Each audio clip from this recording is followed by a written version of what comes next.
네, 여러분 안녕하십니까. 권영찬 교수입니다. 여기 좀 내려야겠다. 너무 올리니까 답답해 보이고 좀 꼼꼼한 애 같네. 지금은 오늘 오래간만에 도연이 상담 받으러 왔습니다. 뭐 다른 큰 게 있어서는 그게 아니고 제가 이제 상담 심리학 교수가 되고 그 트레이닝 과정을 가져보니까 뭐 미국 같은 경우에서는 대통령도 사실은 뭐 코치나 상담을 다 받습니다. 그러니까 뭐 CEO들도 그렇고, 그러니까 자기가 가진 스트레스를 남에게 풀어놓음으로써 굉장히 도움이 되고, 또 이제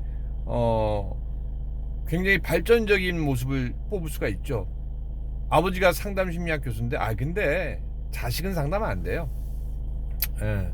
아내도 상담 안 되고 남편도 상담 안 되고. 그래서 여기 제가 유경숙 박사님이라고 연대 출신, 예. 잘해요 선생님. 그래서 연세대학교 세브란스 병원에 계셨었고, 그래서 이제 상담도 워낙 아동 상담, 놀이 상담 오래 하셨기 때문에 제가 뭐 다른 건 도윤이한테 못 해줘도 엄마로부터 받은 스트레스, 아빠로부터 받은 스트레스, 공부로부터 받은 스트레스 풀어라. 그래서 또 덕분에 이렇게 차 안에서 제가 또 이제 또 방송을 할 수 있는 겁니다. 오늘은 좀 바빴어요. 저도 아침 9시부터 대면 상담 한 건 해드리고, 근데 요즘에 뭐 코로나19 때문에 워낙 또 못 오시는 분들을 위해서 요즘에 워낙 좋아요. 이 페이스톡으로 상담을 직접 해드리는 거죠. 그러니까 그분들에게 편리하면서도 얼굴을 직접 보니까, 이 대면 상담이라고 합니다. 얼굴과 얼굴을 보는 거 아주 중요합니다. 그리고 오늘은 그래서 이제 원래 끝날 때 50분 하고 10분 부모님 상담을 하거든요. 그러니까 뭐 저야 뭐 워낙 잘 알고 있고, 그러니까 도연에 대해서 뭐 누구보다도 전문가죠. 그러니까 제가 안 오고 이제 원래 아내가 와서 이제 10분 동안 하는데, 그러면 이제 또 아내한테도 도움이 많이 되죠. 왜냐면은 이제 처음에 이런 거죠. 어우 선생님, 도연이가 너무 말을 안 들어요. 애들도 그렇고. 그래서 가끔 나도 모르게 이렇게 한 대씩 등짝 때리고 막 그래요 했더니, 그러면 선생님, 근데 선생님이 이렇게 하죠. 어머님, 엄마가 화난다고 다 때리진 않습니다. 그러면 뭐야? 진짜요? 진짜요? 진짜요? 다 때리지 않아요? 그럼요 어머니. 그러니까 이게 뭐냐면은 사실은 어렸을 적의 양육 환경으로 인해서 배우는 거예요. 그러니까 와이프는 장인 장모, 또 저는 우리 엄마 아버지. 근데 사실은 옛날 부모님들은 뭐 일단은 뭐 등짝 같은 거, 뭐 등짝이 뭐예요? 뭐 매로도 많이 맞고. 근데 이제는 환경이 많이 달라졌습니다. 사실은 아이들 매로 키우신 부모 요즘 없으실 거예요. 그리고 이왕이면 등짝 스매싱보다는 야! 나시! 이런 거 안 좋습니다. 말을 해도 다 알아들어요. 그러니까 여러분들 엄마의 눈으로 보지 마시고 한 템포 내려서 쉬면서, 엄마는 지금 그걸 보니까 좀 화가 나는 것 같아. 왜 그랬어? 얘기해주면 안 될까? 그러면서 대화를 나누셔야 된다는 겁니다. 저도 사실은 몰랐어요. 그러니까 이게 몰랐다가 알게 되는 거거든요. 그러니까 우리 어머님 아버님이 나쁘다 좋다가 아니에요. 그분들도 사실은 그런 교육을 받으신 적이 없거든요. 또 우리는 그래요. 부모님 세대를 보면 뭐가 있냐면은 연배가 많으신 분은 일제 강점기를 거쳤어요. 그리고 저희 이모님도 그렇지만서도 일제 강점기 때 일본으로 잘못하면 끌려가는 거거든요. 예?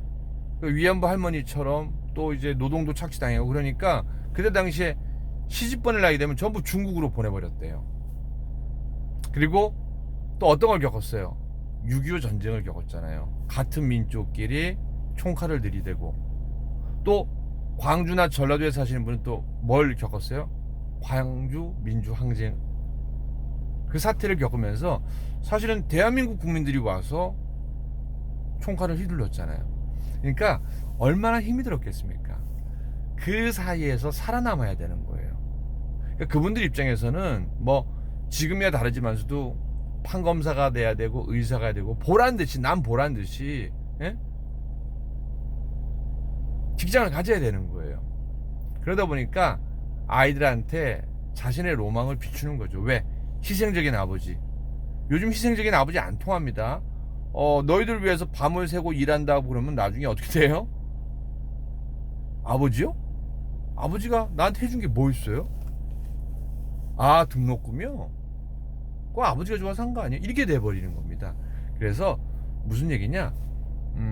대화를 많이 하셔야 됩니다. 근데 대화를 할 때 아버지의 눈높이로 이렇게 내려 꽂으시면 안 됩니다.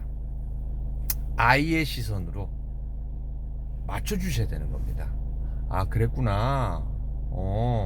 그랬어.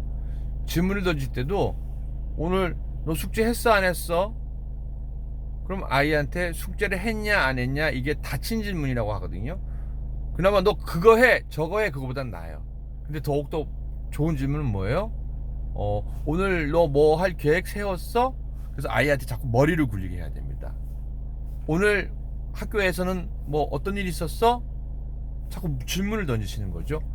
그렇게 하다 보면 아이에게 좀 이렇게 창의적인 아이로, 저도 이왕이면 이렇게 도윤이한테 이제 10살이에요.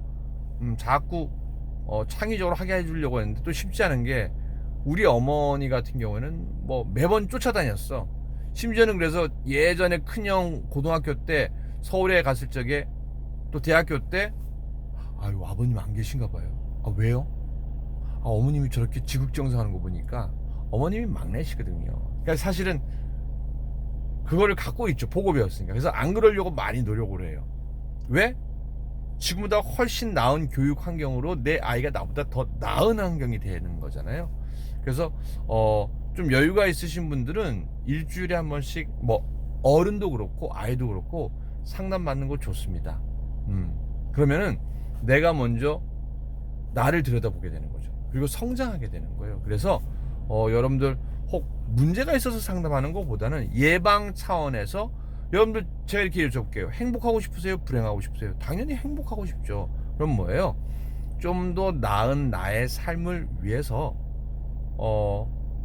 일주일에 한 번, 아니면 격주로 한 번, 아니면은 난 정 돈이 없다, 근데 문제가 있다, 뭐 연대 상담센터 같은 경우에는 10번 동안 10회기 동안 무료가 됩니다. 물론 이제 저기 우리 그 석사 선생님들이 하세요. 박사 선생님들은 한 거기서 조금 더 한 5만 원인가 받고요. 그리고 보통 1시간 상담하면 한 10만 원 정도 받고, 뭐 저나 이호선 박사나 좀 상담을 잘 하시는 분들은 시간당 보통 한 30에서 50 받을 경우도 있습니다. 그리고 이제 저는 상담보다는 아주 특별한 경우, 뭐 연예인 자살이거나 아니면은 또 그런 경우, 특별한 경우만 저는 상담하려고 하고 다른 선생님한테 맡겨드리고, 저 같은 경우에는 이제 강연 위주로 많이 하고 있죠. 네네. 그래서 여러분들 혹시나 또 이제 상담 받을 여력이나 뭐 마음의 준비나 경제적인 준비가 안 된다 그러면은 항상 자기한테 묻고 답해 보세요. 자기를 객관화하는 거거든요. 무슨 얘기냐? 유체 이탈처럼 나를 좀 멀리 한 360도 떨어져 한번 쳐다보세요. 정말 내가 잘하고 있나?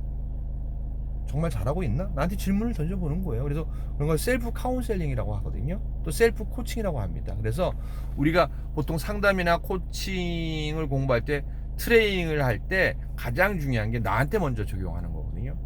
그리고 또 멘토로부터 보고 배우는 거죠. 예. 슈퍼비전도 받고. 그래서 아무튼 여러분들 즐겁고 행복한 시간 되시길 바라겠습니다.